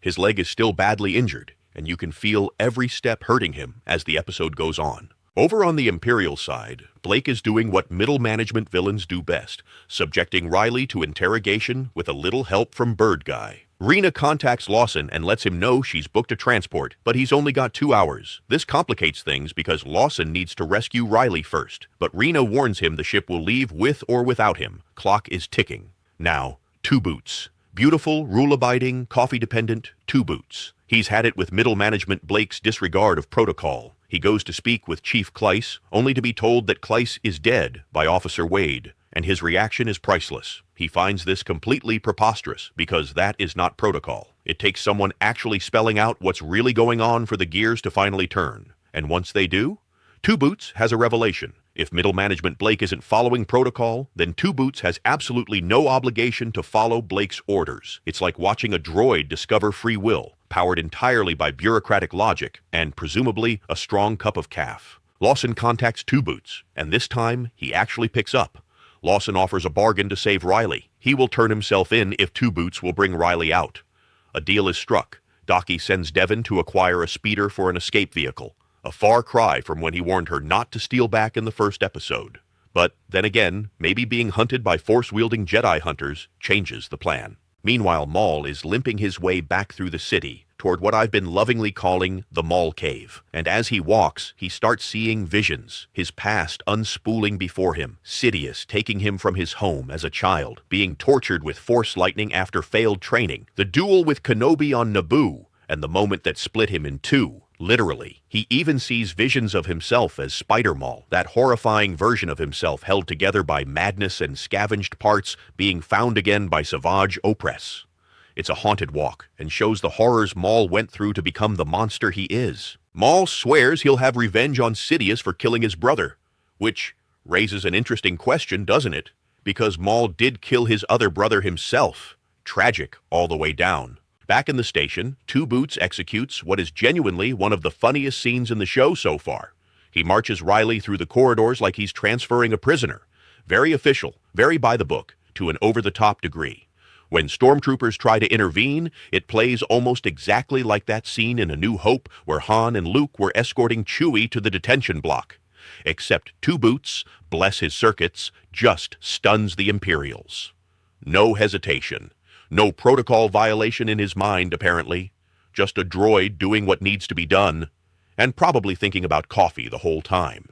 Riley finds a speeder, takes out the owners, and zips away. The escape plan is on. Lawson meets up with Two Boots. The group reunites with Riley, and Lawson tries to make good on his word to turn himself in. Then, more stormtroopers show up. Two Boots looks at the situation, looks at the deal, and decides, deal's off. They all run into Devon's stolen speeder. And this brings us to the chase scene. Now, if you remember the gunship chase through the skies of Janix from earlier this season, think of this as the street-level version, the car chase to that aerial sequence. Fast, kinetic, fun. But then the show sprinkles something extra on top. The Empire sends in speeder bikes, and when those speeder bikes appear, so do those sounds. Those iconic, unmistakable speeder bike sounds from Return of the Jedi provide the balance of new action with well-known sounds. The speeder takes damage from a gunship, but Master Docky steps up with a beautiful force lift, sending a speeder directly into a pursuing Imperial gunship. Lovely. Maul, still having visions, eventually collapses into a puddle. I'll just say, for a guy with cybernetic legs, he is spending a lot of time in standing water this episode. I'm no mechanic, but that seems like it should be a problem. He eventually pulls himself together and finds his way back to what remains of his crew. As for the heroes, they go to meet with Rena, but the Jedi are already suspicious. When Lawson calls her to check in, something's off in her response. She's been compromised. We do see middle management Blake with that arrogant smirk of his, confirming that the rendezvous was indeed a setup. The elevator opens, and it's empty. The heroes manage to cut through the top. Rena moves fast. She guns down the Imperials around her, nearly puts a shot into middle management Blake, and then decides something better. She shoots the engine of an Imperial gunship instead. It explodes. Blake is presumably caught in the blast. I'll say presumably, because we didn't get a confirmed body, and Star Wars has a complicated relationship with confirmed bodies. Maul reunites with the remains of his crew in the Maul cave. The group heads to Demas's office to lay low, and then a call comes in for Vario from Crimson Dawn. The episode ends with Vario telling Maul they'll be meeting with Crimson Dawn, and with Dryden Voss. Oh, it's getting good. So let's talk predictions. First, will we actually see Dryden Voss in the flesh? And if so, will Paul Bettany reprise the role? I genuinely don't know, but I hope so. He was one of the best parts of Solo, which, yes, more people should give that movie another look. Rena, I don't think she's dead. If you look closely during that explosion, you can see her diving for cover. Blake, on the other hand, I'm a lot less optimistic about his odds, though again, no confirmed body. And here's the one that I hate to say out loud, because I've grown genuinely fond of him. I think Two Boots is on borrowed time. He's got self-sacrifice written all over him. My gut says he goes out protecting Lawson and his family. Boots off, coffee cold, protocol finally, beautifully broken for good. As for Riley and Devon, I still think they're going to end up on very different paths before this is over. Neither of them is meeting their fate anytime soon, but the divergence is coming. You can feel it. Episode 8 was a strong, character-driven hour of Star Wars animation, doing what Star Wars animation does best. If the live-action side could consistently hit this level, we'd all be a lot happier. Until then, I'll be here, watching the cartoons like the reasonable person I am. Hit the like button, click the subscribe button, hit me up in the comments for what you think. I'm shutting down the power here in the Geekville radio studio. See you next episode. Hello, citizens of Geekville. This is Seth, a.k.a. Zandrax, the mayor of Geekville, and your host of Geekville Radio, coming at you with a look at Maul, Shadow Lord, Episode 9, Strange Allies. And holy criff, what an episode. This penultimate episode is the first half of that double finale drop that hit right on Star Wars Day. And let me tell you, this one delivers. So grab your calf, or if you're like Two Boots, probably your third mug of the hour, and let's break it down. We'll do it the way we always do. Non-spoiler thoughts first, then a spoiler-filled deep dive, and then some predictions heading into that season finale. Let's jump in. Look, I know I've said it before, but this really is the best episode of the series so far. This show somehow keeps topping itself week after week, with the stakes getting higher. What this show understands better than a lot of other modern Star Wars projects is the art of escalation. Every episode feels heavier than the last. The stakes just don't increase because somebody says, the galaxy is at risk. Everything feels desperate. You feel the pressure closing in around these characters. People are making alliances they absolutely should not be making because there are no good options left. Not to mention lightsaber fights that are truly have to be seen to be believed. This episode also has some surprisingly emotional moments, especially involving trust and sacrifice. There's a constant tension where nobody fully believes in anyone else, but they still have to move together anyway. It's basically a galactic road trip where everybody secretly thinks the driver might murder them. And then there's the Easter egg, fan service, whatever you want to call it, a direct callback to one of the greatest gaming moments in Star Wars gaming. There's one sequence in particular that feels like the creators looked directly at fans of The Force Unleashed and said, hey, remember being 14 and feeling unstoppable? And there are some very bad things that happen to a few of the beloved characters, but we'll get to those in a moment. Now, I kid you not, this episode ended with the exact cliffhanger I was expecting heading into the finale. It's dramatic, terrifying, and somehow mythic without feeling cheap. It feels like the kind of image Star Wars fans would have made fake YouTube thumbnails about in 2008. Except now it's real. I wouldn't have been surprised if the entire season ended on this cliffhanger. But that would probably be asking for too much for an audience to wait for a whole year for the next step in the story. To sum it up, this episode had tension, action, and heart. Everything you need in a great Star Wars story. It's all here. If you're caught up, this one is an absolute must-watch. Now, spoilers ahoy, you have been warned. The episode opens up with a situation on Janix getting exponentially worse because apparently one Imperial Star Destroyer hovering over the city wasn't enough emotional damage for the inhabitants. Now there are two hanging over the planet, which does change the tone. At this point, Janix doesn't feel occupied anymore. It feels sentenced. And Maul knows it. So he reached out to none other than Dryden Voss. Yes, that Dryden Voss from Solo, who offers them transport off-world. But of course, there's a catch, because these are crime lords. Every conversation feels like it should end with somebody getting poisoned. Voss says he will help them escape if Maul kills the current leader of Crimson Dawn and installs him as leader instead. Again, crime lord dealings. Corporate restructuring, but with lightsabers. Exactly the kind of deal that screams, this will definitely come back to bite everyone later. Maul then reaches out through the Force and sends Devon a vision of a statue. The statue of a woman with a spear and a shield. Lawson recognizes the location immediately, and everybody realizes that this is probably a trap. But the problem is, they're out of alternatives. That's the running theme of this episode. Every choice is bad, so pick the bad choice that kills you last. The group finally links up with Maul, who says he can get everyone off-world, i.e. through Voss. They just need to get out of the city. Lawson knows a route, but openly doesn't trust Maul. Even Two Boots chimes in, saying the guy looks extremely untrustworthy. I love that the protocol droid is out here giving side-eye, while probably cradling his fourth mug of calf like, Captain, I have a calculated 73% betrayal probability. Would anyone like a refill? So Lawson takes the group towards the power station where they can get through out of the city, except the Empire already has troops there. And this is where the episode detonates. Spybot jams the comms, Maul steps forward, and suddenly it's like we were playing The Force Unleashed again. I mean, the way Maul tears through stormtroopers is absolute brutality, and then the Addis-T gets sliced in half. Not damaged, not disabled, cut in half, like somebody opened a mechanical tuna can. And what makes it work is that Maul fights like somebody fueled entirely by hatred and bad memories. Vader fights like inevitability. Maul fights like a car crash. The group escapes underground, which immediately turns the episode into survival horror. The Inquisitors tracking them through the tunnels felt very reminiscent of the Jedi Survivor video game. Tight corridors, flickering light, constant pursuit.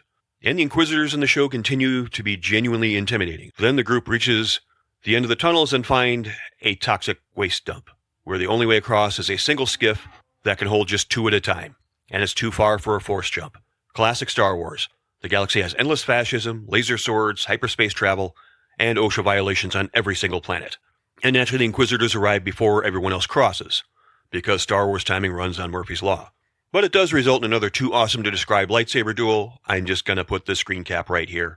The whole sequence ruled.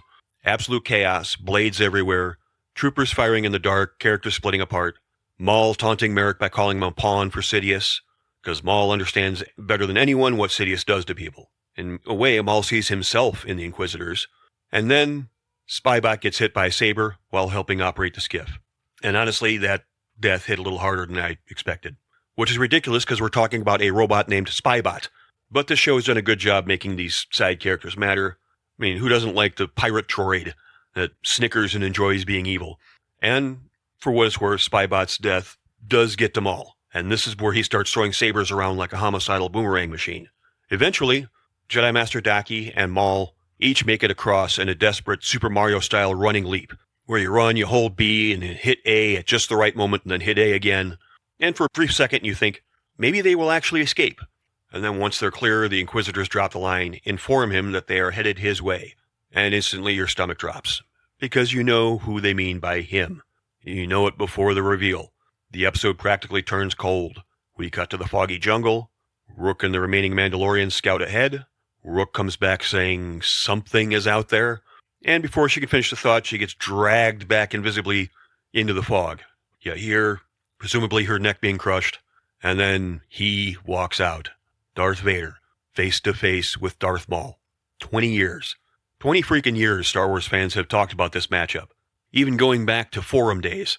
Message boards, fan art, YouTube debates filmed in 240p. Kids arguing at lunch tables over who wins. And now it's finally happening. The visual alone is insane. Vader emerging from the fog feels less like a character entrance and more like destiny arriving to collect a debt. And of course, the episode ends there. No dialogue, no duel, just pure tension. It's evil, and I respect it completely. This was right up there with Riker saying, Mr. Worf, fire. So okay, prediction time. Well, here we are. Maul versus Vader, the showdown we've all dreamed since The Phantom Menace, and I cannot wait to see how they handle this encounter. And fortunately, I won't have to wait too long, because as soon as I'm done recording this, I'm going to pop on Disney Plus and watch the finale. But I wanted to get my thoughts in here first. And really, it's probably not just going to be Maul versus Vader one-on-one. It's probably going to be Vader versus everybody. But second, poor Rook. So much for the theories about her being the armorer. I actually liked that one, but it's clearly off the table. Thirdly, and as much as it pains me to say it, I am predicting Two Boots might pull a heroic sacrifice play to save the group. That droid's been loyally brewing emotional support calf throughout the entire season, and it would be poetic if he goes out like a legend. Captain, one last mug for the road? Yeah, I'm not crying, you're crying. And I'm about 50-50 on Jedi Master Daki making it out of this season alive. A Jedi, 2 Inquisitors, Darth Maul and Darth Vader all in the same place. The odds are not great, even for a Jedi Master. That is basically the Star Wars equivalent of swimming through shark-infested water while wearing a free tuna necklace. So somebody is not making it out of this finale. And I do think the show knows exactly who it is, how tragic they want it to be. But overall, this absolutely nailed what a penultimate episode should do. It escalated the stakes, it deepened the emotion, it delivered fan service that actually mattered, and it ended on an image that feels instantly iconic. If the finale sticks to the landing, this could end up being one of the strongest Star Wars animated seasons we've gotten in a long time. But now I want to hear from you guys. Hit me up in the comments. Does Maul stand any chance against Vader? And, most importantly, how many cups of coffee has Two Boots consumed during this entire season? My estimate is somewhere between concerning and legally classified as reactor fuel. If you enjoyed the video, drop a like, subscribe. I'll see you all after the finale right here. In the meantime, I'm shutting down the power, and we will see you in the next episode. Well, it is here. It's arrived. The season finale of Maul Shadow Lord. Hello, citizens of Geekville. This is Seth, a.k.a. Zandrax, the mayor of Geekville and the host of Geekville Radio. And today we are talking the season finale of Maul Shadow Lord, episode 10, titled The Dark Lord. And wow, epic may actually be an understatement with this episode. We got just about everything you could possibly want in a Star Wars story climax. We got lightsabers, emotional gut punches, major payoffs, and of course, the moment longtime Star Wars fans have been dreaming about for over 20 years. And when it finally happened, my inner 12-year-old got about as excited as a little girl watching K-pop Demon Hunters. As usual, we will break this review into 3 parts. First, we will do the non-spoiler thoughts. Then we will dive in for full spoiler discussion. And finally, since the last episode, we can't do predictions for next episode. We will do predictions for Season 2. So grab your lightsabers, get your brew of calf, and let's dive in.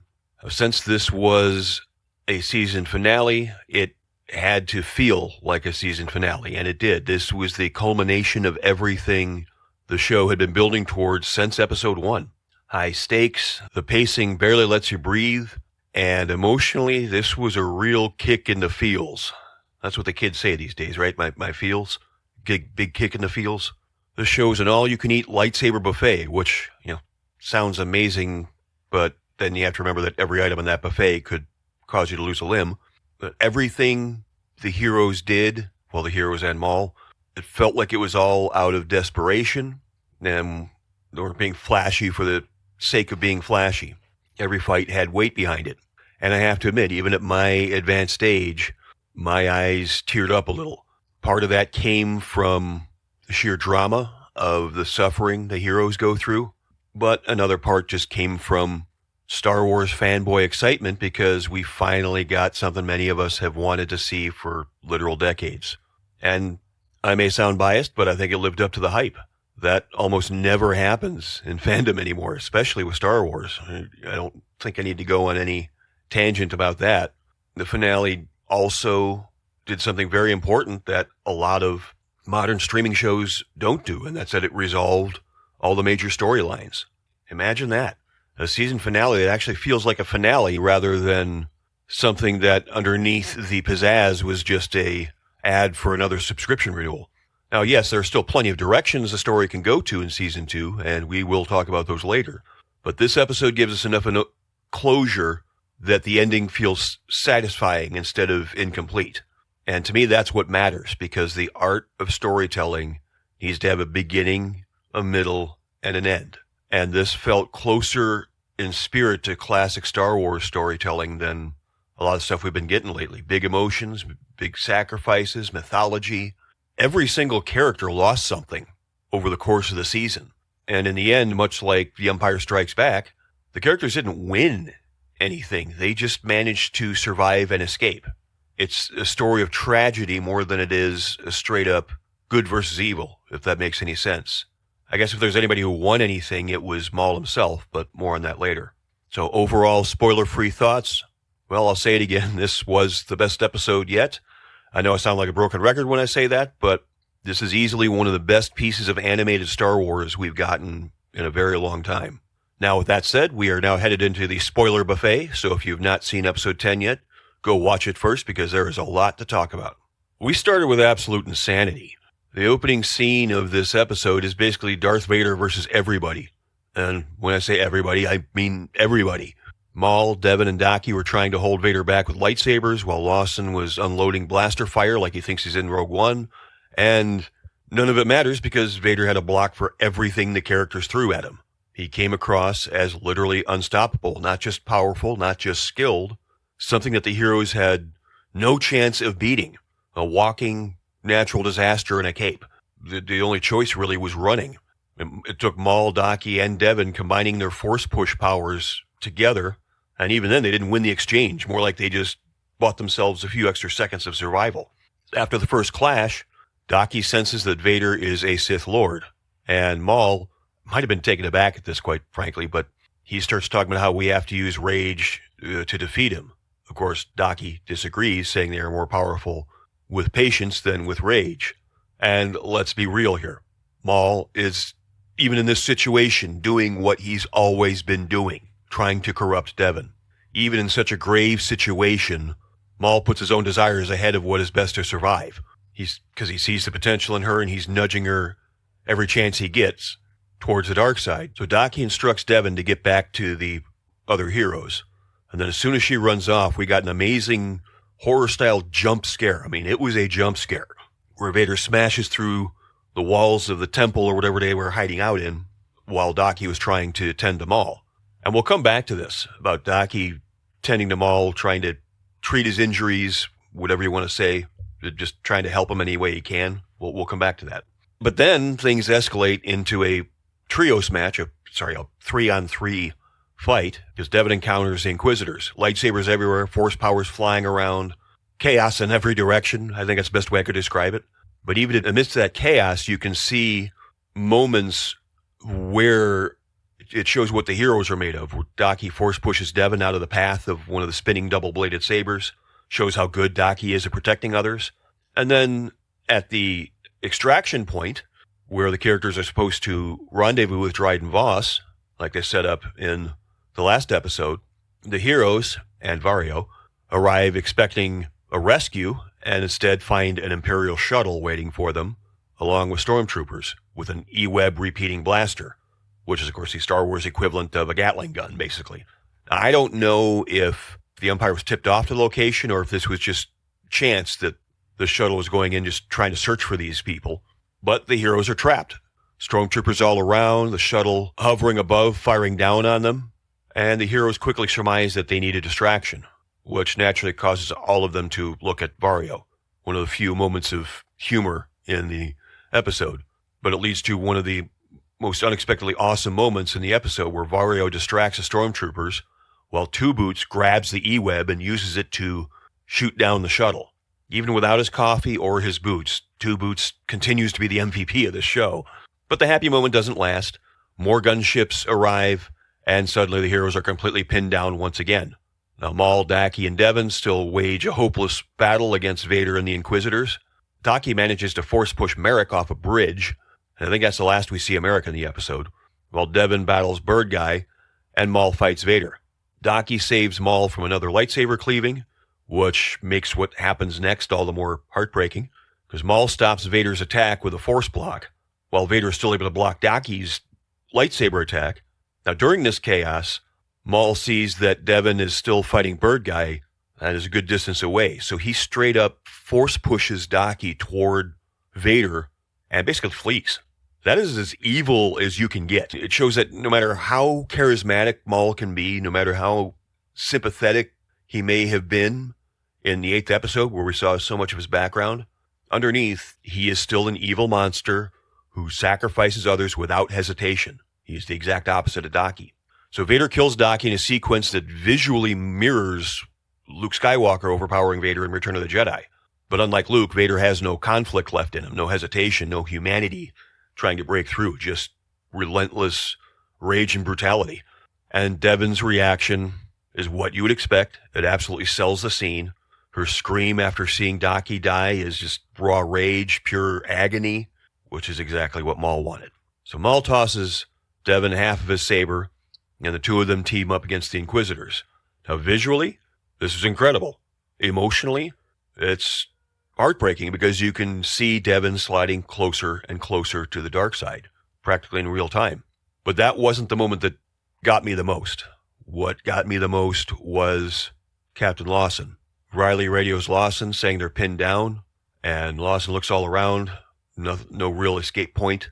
So Lawson asks Two Boots to make sure Riley gets to his mother, and then he tells Riley he could have been a better father, but he tried, and then says, "I love you, son." And Riley could tell exactly what this means. He pleads with his father not to do it, but Lawson grabs the E-web, goes at the stormtroopers, mows down several of them until the weapon runs out, but he goes on with his pistol. And you can see he gets shot a few times.